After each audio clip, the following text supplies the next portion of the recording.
Hi, in this video we will see how to iterate our files. We can iterate our files by using for loop. Python supports that. So let me create on file. Let me name it iterate file dot py, as this is a Python file. Okay, so our goal is we'll iterate this uh, text file. This is a text file, my file.txt. Will uh, print each line from beginning to end. Okay, so at first we have to open a file. For this case we are going to read only, so we'll open the file as read mode, and this we have to assign the file name here inside the open method. The first argument should be my file, because this is the file name.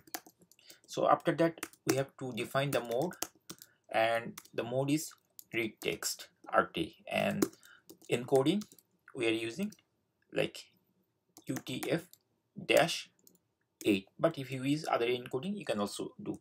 And at the beginning let me define on variable f this way. So f is the file object. Okay, now we iterate this file using for loop. So let me define the for loop for, suppose, online in f, and then we can actually iterate, and we can also print the line. So let me do the print method, and then inside it let's define the line, and here we are processing the file, and once you finish then we need to close the file, f dot close, otherwise we might lose some data. Okay, so in this way we can actually iterate, and if we run the application, I mean this if we run this Python script, then we will get the output that it is reading each line. So let me run the thing, run Python file in terminal, and we'll see the output.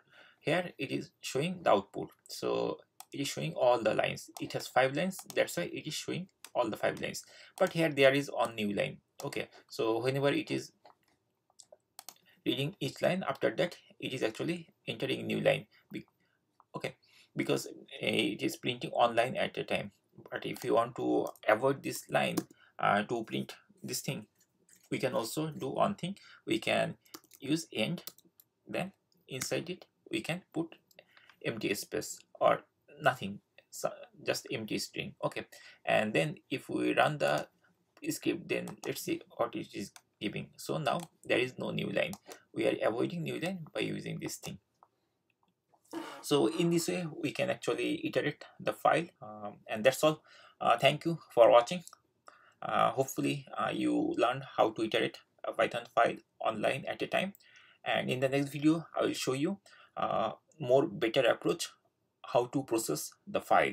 Here every time we are opening and closing. Now we will, in the next video we will see how we can avoid this close thing with some other things.